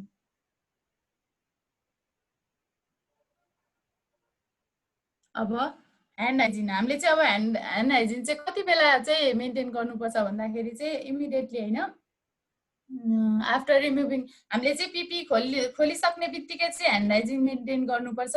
र पिपी अनि के गर्नुपर्छ भने हाम्रो चाहिँ पिपीमा फर्स्टमै भिजिबल भएको हुन्छ होइन, कति ब्लडहरू लाइकरहरू लगाएको हुन्छ, त्यो पनि देख्यो भने चाहिँ हामीले चाहिँ पहिला नै पिपी खोल्नुभन्दा पहिला नै हामीले चाहिँ स्प्रिट स्वापले पुछेर चाहिँ त्योलाई चाहिँ पहिला डिस्कार्ड गर्ने। त्यसपछि बल्ल पिपी खोल्ने गर्नुपर्छ। त्यसपछि पनि अनि हामीले चाहिँ अनि अर्को चाहिँ ह्यान्ड वासिङ गर्दा चाहिँ अल्कोहल बेस ह्यान्ड रबले युज गरेर चाहिँ हामीले चाहिँ ह्यान्ड हाइजिन गर्न सकिन्छ। अर्को चाहिँ हामीले चाहिँ साबुन पानीले आफ्नोमा जे एभाइलेबल छ होइन त्यसले चाहिँ मजाले चाहिँ ह्यान्ड वासिङ गर्नुपर्छ, ह्यान्ड हाइजिन चाहिँ मेन्टेन गर्नुपर्छ। अब हामीले चाहिँ कसरी भनेर होइन, ह्यान्ड रब चाहिँ कसरी गर्ने भनेर स्टेप यहाँ देखाएको छ। हामीले चाहिँ आफ्नो अञ्जुलीभरि चाहिँ होइन, आफ्नो यहाँभरि चाहिँ 3 ml चाहिँ ह्यान्ड रब लिएर चाहिँ मजाले स्टेप वाइज आफ्नो स्टेप WHO को यो अनुसार चाहिँ हामीले चाहिँ स्टेप वाइज चाहिँ ह्यान्ड रब गरेर चाहिँ 20 to 30 सेकेन्डसम्म चाहिँ हामीले चाहिँ ह्यान्ड रब गर्नुपर्छ र ह्यान्ड वास पनि हामीले चाहिँ बेसिनमा गएर हैन मजाले साबुन पानीले चाहिँ यही प्रोसिडर अनुसार सबै स्टेपहरू फलो गरेर चाहिँ हामीले चाहिँ ह्यान्ड वासिङ गर्न एकदम जरुरी छ। यो चाहिँ हामीले 40 to 60 सेकेन्डसम्म ह्यान्ड वासिङ गर्नुपर्छ। अब हामीले चाहिँ हुन त अपरेसन थिएटरमा धेरै च्यालेन्जहरू हुन्छ हैन। अहिले हामीलाई चाहिँ यो कोभिडको महामारीमा चाहिँ एकदमै धेरै चाहिँ आफ्नै प्रोटेक्सन गर्ने अनि त्यसपछि पर्सनल प्रोटेक्टिभ इक्विपमेन्ट्सको पहिला आफू प्रोटेक्ट भएर अरूलाई चाहिँ प्रोटेक्ट गर्ने भनेर चाहिँ हामीले चाहिँ यसलाई फोकस गरेर चाहिँ यो पिपिईको बारेमा चाहिँ तपाईहरुलाई चाहिँ कसरी एक्सपोज हुने, कसरी लगाउने, कसरी खोल्ने भन्ने कुरा चाहिँ तपाईहरुलाई जानकारी दिउँ। अनि अब तपाईहरुले चाहिँ अरु पनि केही जिज्ञासाहरू छ भने चाहिँ ओटीको बारेमा केही सोध्न सक्नुहुन्छ। अहिले क्वेशन राखिदिनु होला प्लिज। अनि यति भन्दै चाहिँ मेरो प्रेजेन्टेसन यही समाप्त गर्छु। नमस्ते।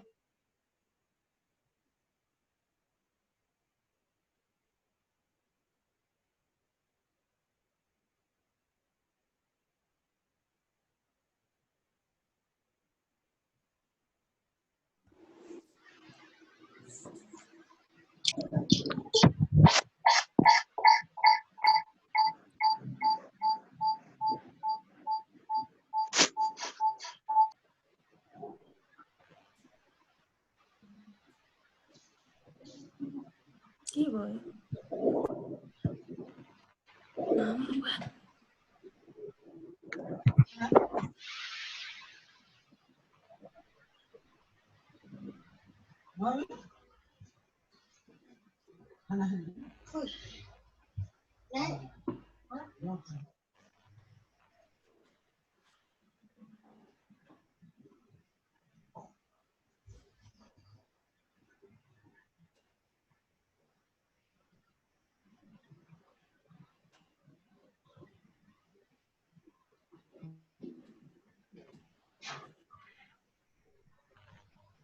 Hello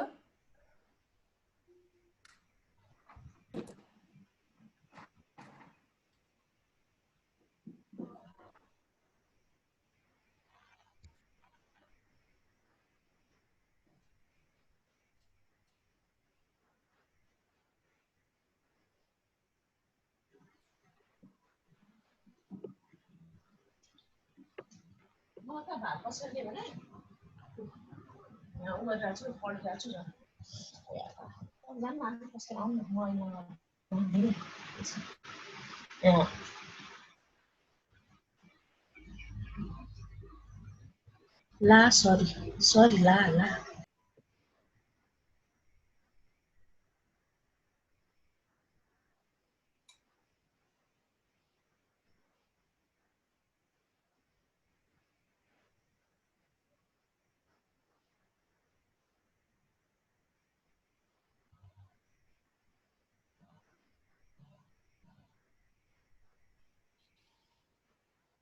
Hello? Hello? Hello? Savita?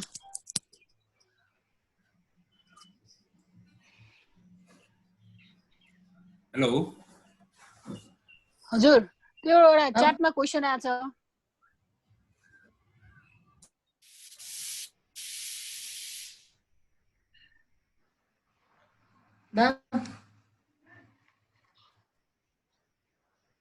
Hello Savita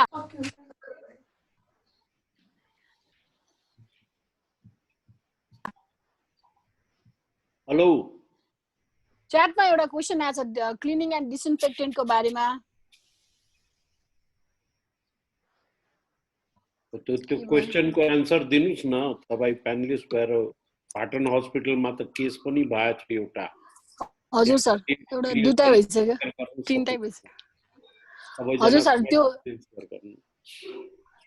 जुन त्यो क्लिनिङ एन्ड डिसइन्फेक्टेन्टको कुराको क्वेशन आएको छ त्यसमा चाहिँ अब आफ्नो हस्पिटलको आफ्नो प्रोटोकल हुन्छ।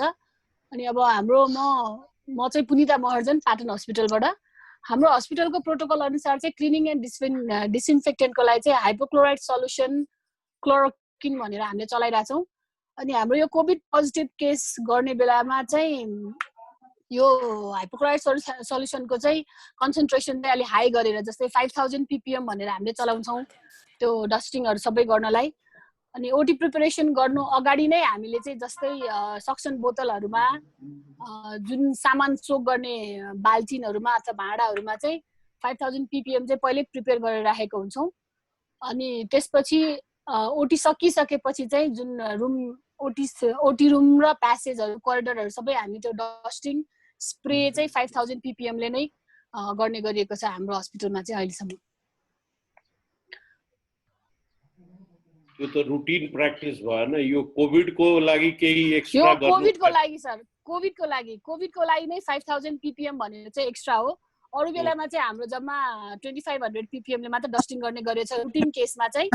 अहिले कोभिडको लागि भनेर नै 5000 ppm को कन्सन्ट्रेसन चाहिँ हाई गरेर यो चाहिँ स्पेशल गरेको सर। अहिले यो टेस्ट गरेको केसको कि यो केसहरु भयो पोजिटिभ केसहरु भयो? हाम्रो चाहिँ सस्पेक्टेड पोजिटिभ सबै केसको लागि चाहिँ यही गर्ने गरेको छ सर। सस्पेक्टेड केस भने पनि पीसीआर पोजिटिभै आए पनि हामीले जुन प्रिकसन लिन्छौँ, जुन आफ्टर क्लिनिङहरु सबै गर्छौँ त्यो चाहिँ सिमिलर नै छ। अनि त्यहाँ तीनवटा पोजिटिभ केसहरु भए। हजुर हजुर हजुर सर। अर्थोपेडिक सर्जरी थियो, दुईटा सीएस थियो हजुर सर। पोजिटिभ केस गरेपछि केही स्पेशल प्रिकसन या अपरेसन गर्ने भन्दा पहिले स्पेशल केही अदर देन यो भनौं न रुटिन प्रोटोकल? अहिले चाहिँ अब म सुरु नै अब त्यसपछि डनिङ डफिङबाट नै गर्दाखेरि चाहिँ के छ भन्दाखेरि चाहिँ हाम्रो पीसीआर पोजिटिभ केसहरु कोभिड केसको लागि गर्नु अगाडि चाहिँ हामीलाई चाहिँ टाइममा इन्फर्म हुन्छ। हामी चाहिँ एकदम प्रिपरेसनमा अराउन्ड हामी 1.5 आवर लिन्छौँ। हामीलाई चाहिँ प्रिपरेसन गर्न चाहिँ एकदम प्रिपरेसन चाहिँ राम्रोसँग गर्नुपर्छ भनेर प्रिपरेसन चाहिँ हामी 1 घण्टा अगाडि नै हामीलाई इन्फर्म भएको हुन्छ। त्यसपछि चाहिँ हामी डनिङ गर्नलाई हाम्रो डनिङ रुम छुट्टै छ। अनि सुरुमा चाहिँ डनिङ गर्नलाई चाहिँ जुन पीपी चाहिँ हाम्रो हस्पिटलमा आफै बनाएको पीपी छ, पीपी गाउन चाहिँ, अनि क्याप, पीपी गाउन, अनि सबै मास्कहरु अघि जुन हाम्रो सबिताले प्रेजेन्टेसनमा देखायो N95 मास्क, भाइजर, गगल्स, बुट त्यो सबै लगाउनलाई चाहिँ हामीलाई चाहिँ सुरुदेखि नै ट्रेनिङ दिइरहेको थियो। यो सबै लगाउनलाई चाहिँ स्टाफहरु सबैलाई ट्रेनिङ दिइरहेको थियो। सिरियली एकदम हामी चाहिँ प्रिपरेसनमा धेरै टाइम दिन्छौँ। कहीँबाट पनि एयर लिकहरु नहुने गरी सिल्ड हुने गरी हामी लाउनलाई चाहिँ टाइम लिएर लाउँछौँ, पीपी टाइम लिएर लाउँछौँ। त्यसपछि पेशेन्ट जहाँ छ, पेशेन्ट चाहिँ जस्तै कोभिड आइसोलेसनमा होला अथवा कोभिड आइसियुमा हुन्छ, त्यहाँ हामी ओटीको स्टाफ एकजना अनि सर्जरीको असिस्टेन्ट एकजना गएर हामी पेशेन्ट लिन जान्छौँ। हामी आफै फुल पीपी लगाइसकेपछि पेशेन्ट लिन जान्छौँ। पेशेन्टले हामीले ओटी हाम्रो कोभिड गर्नलाई चाहिँ एउटा ओटी छुट्टाइएको छ जुन कोभिड आइसोलेसन र कोभिड आइसियुको बेडसँगै नै त्यो वार्डसँग नै अट्याच छ। त्यो रुममा ल्याउँछौँ ओटीमा। त्यो ओटी चाहिँ हाम्रो अर्को नर्मल ओटी भन्दा चाहिँ अलिकति टाढा छ, थोरै टाढा छ। त्यहाँ चाहिँ हामीले अरू रुटिन केसहरु गरेका थिएनौँ अहिले। त्यसपछि पेशेन्टलाई चाहिँ ओटी भित्र ल्याइसकेपछि पेशेन्टलाई जुन एनेस्थेसियाले इन्टुबेट अथवा एनेस्थेसिया जे दिनुहुन्छ त्यो उहाँहरू पनि फुल पीपी लाएर रेडी भएर बस्नुहुन्छ। उहाँहरूले पेशेन्टलाई प्रिपेयर गरुन्जेल चाहिँ अनि हामी स्क्रब नर्सले चाहिँ स्ट्रेल गाउन लाउनुहुन्छ त्यसको माथि पीपी को माथि। एउटा क्वेशन आछ के 12 को बच्चाले किन मास्क लाउनु हुँदैन भनेर क्वेशन आछ।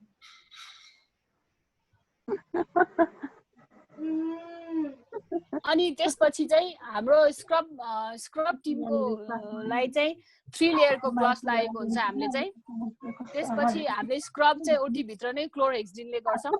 क्लोरहेक्सिनले स्क्रब गरेपछि त्यसको माथि ग्लभ्स लाउँछौँ। अनि ओटीहरु सबै सकिसकेपछि हामीले चाहिँ सबै जुन डिस्पोजेबल प्याक्सहरु चलाएको हुन्छ त्यो डिस्पोजेबल प्याक्सहरुलाई चाहिँ 70% अल्कोहलले सबै स्प्रे गरेर नन रियुजेबल के भन्छ त्यो डस्टबिनमा फाल्छौँ हामीले। हाम्रो गाउनहरु, ल्याब सिटहरु, अरु सबै नन रियुजेबल सामानहरु सबै त्यसमा फाल्छौँ। रियुजेबल चाहिँ रियुजेबल सामानमै फाल्छौँ।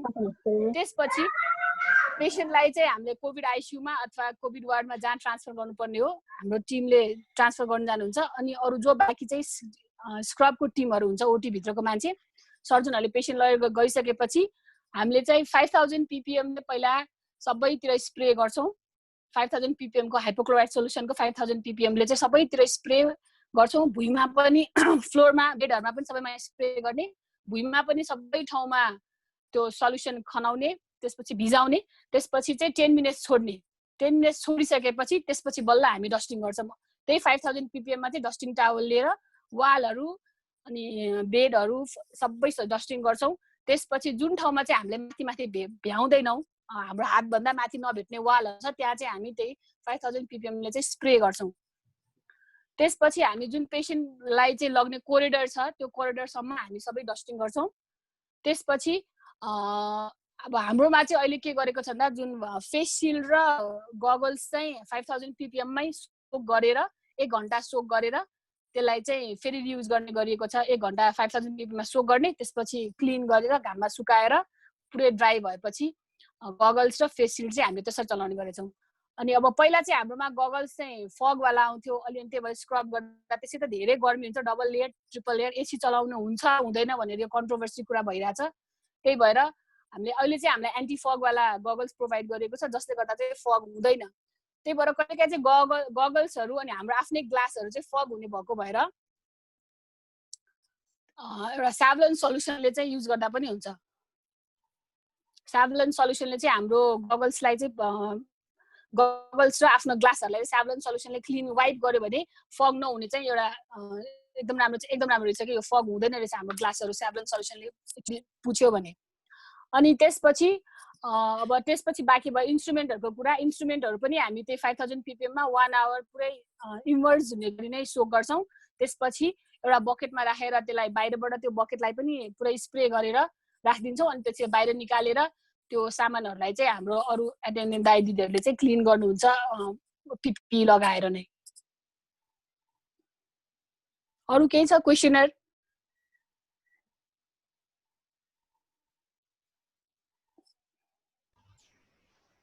Thank you.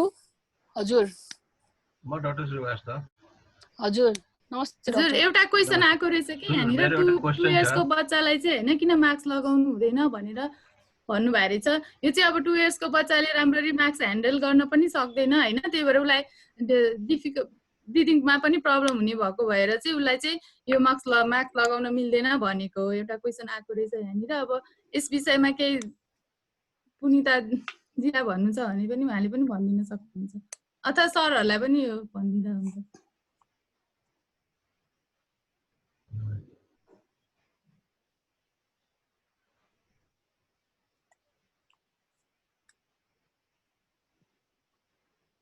यो मास्कको बारेमा चाहिँ मलाई त बच्चाकोहरूलाई मास्क लाउनु हुन नहुने चाहिँ मलाई त्यति आइडिया चाहिँ भएन। सरहरूलाई नै कसैलाई नो आइडिया मलाई पनि छैन। कुनै त एउटा मेरो क्वेशन छ। हजुर सर सुन्नु न, यो जुन पाटन अस्पतालमा अर्थोपेडिक सर्जरी भयो इभन हजुर सर। इन्फेक्टेड केसमा यो कस्तो खालको केस थियो जो तुरन्तै गर्नुपर्ने अर्थोपेडिक? होइन सर, यो हाम्रो चाहिँ खास त्यो ओपन फ्र्याक्चर थियो अनि त्यसलाई चाहिँ सुरुमा अहिले एक्सफिक्स लाएर छोडेको छ अनि ट्र्याक्सन लाएर राखेको छ सर अहिले। अब पछि चाहिँ अब 2 weeks लेटर चाहिँ पिसिआर गरेर साइन नेलिङ गर्ने नै प्लान छ सर। ओपन फ्र्याक्चर हजुर अर्थोपेडिक चाहिँ फर्स्ट केस चाहिँ त्यो स्टेबल फ्र्याक्सन स्टेबलाइज गर्नलाई ट्र्याक्सन दिएर अनि एक्सटर्नल फिक्सेटर टिबियामा चाहिँ एक्सटर्नल फिक्सेटर लागेको छ ओपन फ्र्याक्चरमा चाहिँ। अनि लेफ्टमा फ्र्याक्चरमा चाहिँ ट्र्याक्सन दिएर राखेको छ अनि 2 weeks पछि चाहिँ साइन। हजुर त्यो अलरेडी पोजिटिभ त्यो खास सर इन्डियाबाट आएको रहेछ अनि उसको एक्सिडेन्ट भएको रहेछ गाडी एक्सिडेन्ट अनि काठमाडौँ बाहिर कतातिर हो खास त्यो ओटी गर्ने प्लान नेलिङ गर्ने प्लानै गरिसक्नु भएको रहेछ डक्टरले हो। त्यसपछि एकचोटि पिसिआर गरेर हेरौँ न भन्दाखेरि पोजिटिभ आएको भएर त्यो पेसेन्ट चाहिँ फेरि पाटन रिफर भएको रहेछ।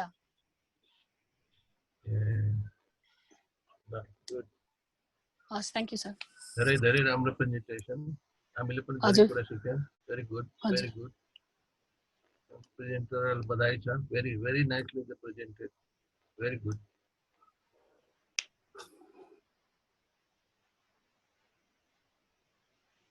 अब सन्जुले केही बोल्ने हो कि लास्टमा एन्डिङ?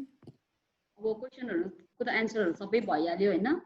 अब लास्टमा चाहिँ आजको हाम्रो प्रेजेन्टेसनमा चाहिँ हामीले अब कम्ती एकदमै छोटकरीमा समराइज गर्नु पर्दाखेरि चाहिँ यो कोरोना भाइरस कोभिड-19 चाहिँ कहाँबाट सुरु भयो, कहिले सुरु भयो हैन, नेपालमा कहिले कति तारिक अथवा कति गते चाहिँ संक्रमित पेशेन्ट भेला पर्यो र पहिलो व्यक्ति चाहिँ कुन डेटमा चाहिँ मृत्यु भयो, कुन हस्पिटलमा भयो र कुन कस्तो खालको पेसेन्ट थियो भन्ने बारेमा चाहिँ हामी जानकारी पाइसकेको छौँ।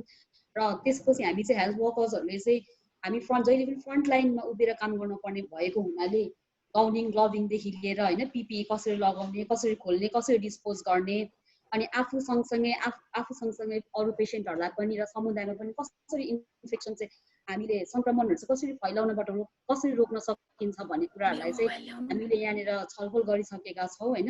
मलाई आशा छ आज हामीले यो छलफल गरेको अनुसार यहाँहरू सबैजनाले पार्टिसिपेन्टहरूले तथा हामीहरूले पनि आफ्नो रियल लाइफमा रियल सिचुएसनमा हस्पिटलमा काम गर्दाखेरि चाहिँ फलो गर्नेछौँ भन्ने आशा राख्दै आज हाम्रो प्रेजेन्टेसन चाहिँ यहाँ समाप्त गर्न चाहन्छु। धन्यवाद, नमस्कार, stay safe, take care, bye bye. र सबैजनालाई धेरै धेरै धन्यवाद। धेरै नै पार्टिसिपेन्टहरू आएर हाम्रो प्रेजेन्टेसनलाई चाहिँ एकदमै सहयोग गरिदिनु भएकोमा फेरि पनि म धन्यवाद दिन चाहन्छु। नमस्ते, धन्यवाद।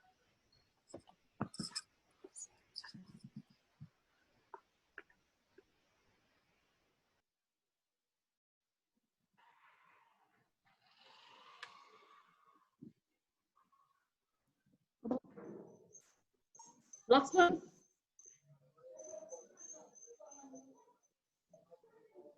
सबिता हजुर अब के गर्ने अब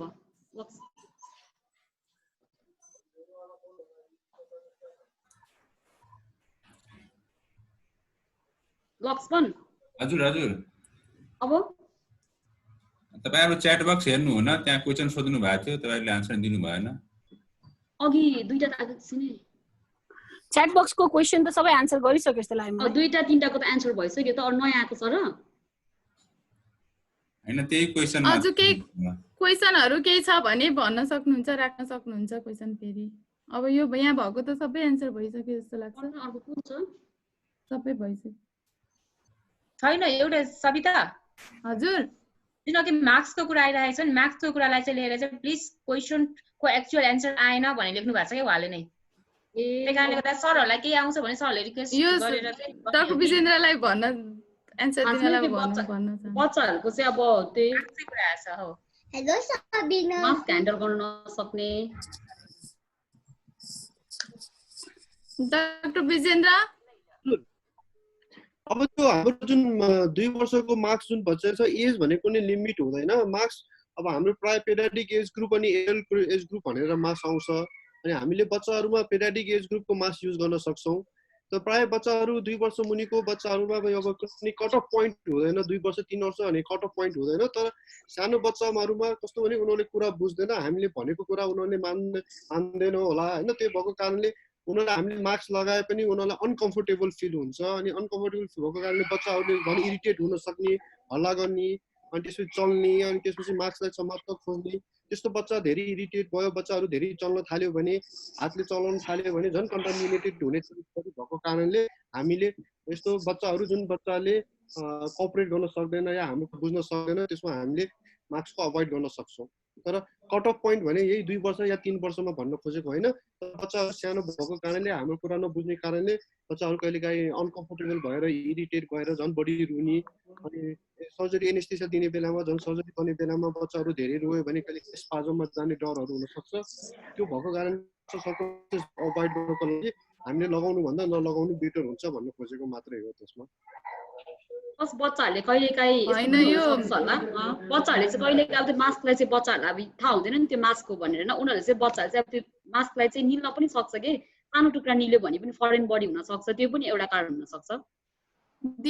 दिपेश प्रधानजीले यो चाहिँ क्वेशन राख्नु भएको हो। उहाँ चाहिँ अगाडि भिडियो अन गरेर केही क्वेशन छ भने भन्न पनि सक्नुहुन्छ। उहाँलाई खोल्दिँदा हुन्छ। सबिता हजुर उहाँले त्यसको थोरै एन्सर चाहिँ म दिन्छु है। हजुर यो बिलो 2 इयर्स तलकोलाई किन मार्क्स युज गर्नुहुन्न भन्ने खालको क्वेशन यो एकदमै आउने धेरै जस्तो ठाउँमा आउने क्वेशन हो है। त्यसमा के छ भने सिडिसीले के भनेको छ भने 2 वर्ष भन्दा मुनिको बच्चालाई चाहिँ मार्क्स चाहिँ सिडिसीले पनि नलगाई भनेको छ। त्यसको कारण के छ, डाक्टर विजेन्द्रले भने जस्तै गरेर एउटा बच्चा चाहिँ 2 वर्ष मुनिको बच्चा ओल्डर हो, त्यो उसले भनेकै मान्दैन, त्यो मार्क्सको चाहिँ युज प्रोपर युजै गर्न दिन्न। अर्को चाहिँ उसले चाहिँ त्यो मार्क्सको चाहिँ प्रोपर युज भनेको मार्क्सलाई लगाउन पनि प्रोपरली लगाउनु पर्छ, त्यसलाई रिमुभ पनि पोरपट गर्नुपर्छ। त्यो बच्चालाई हामीले त्यो गराउन सकिन्न। अर्को प्रायः त सुतेको बच्चाले चाहिँ त्यो मास्क लगाएर सुत्यो भने उसको रेस्पिरेटरीमा अलिकति प्रब्लम हुन्छ। त्यसले गर्दा झन् ऊ चाहिँ मतलब के रेस्पिरेटरी प्रब्लमबाट हुन्छ भनेर उसले चाहिँ मास्क लाउनु रिस्क हुन्छ र मास्क नलाइकन कम रिस्क हुन्छ। मास्क लाउन नमिल्ने भन्ने कुरा भनिया छैन सिडिसीले। उसले भन्छ कि मास्क लगायो भने रिस्क बढी हुन्छ बच्चालाई, मास्क लगाएन भने रिस्क चाहिँ अलिकति कम हुन्छ, थोरै मात्रै सङ्क्रमण हुने चान्स हुन्छ। मास्क लाउँदा उसले किनभने प्रोपर युज अफ मास्क चाहिँ गर्न दिन्न, किनभने त्यही मास्क खाइदिन्छ, त्यही मास्कलाई त बाहिरी एरियालाई पनि छोइदिन्छ, फेरि त्यसैलाई औँला चुस्किन्छ। त्यही त्यस कारणले गर्दा चाहिँ त्यो प्रोपर युज चाहिँ उनीहरूले नगर्ने भएको हुनाले मास्क चाहिँ नलगाउनु, बरु मास्क नलाइकन ऊ सेफ हुन्छ मैले विचार मात्रै राखे हो। सिडिसीले भनेको छ। त्यसले गर्दा चाहिँ प्राय 2 वर्ष मुनिको बच्चा चाहिँ एउटा भनेको नि हस्, धेरै धेरै धन्यवाद क्षेत्र दिदीलाई। अब हजुरलाई अरू पनि कसैलाई केही क्वेसन छ, केही कन्फ्युजन छ यस सम्बन्धी? अब हुन त आफ्नो आफ्नो प्रोटोकल अनुसार आफ्नो आफ्नो अनुसार हुन्छ, त्यही पनि केही छ टाइम दिएर आएर हाम्रो सुनिदिनु भयो, केही त नलेज लिएरै जानुभयो होला। अब भनेर अब यहीँ टुङ्ग्याउन चाहन्छौँ हामी। कसैलाई केही क्वेसन छ होला त?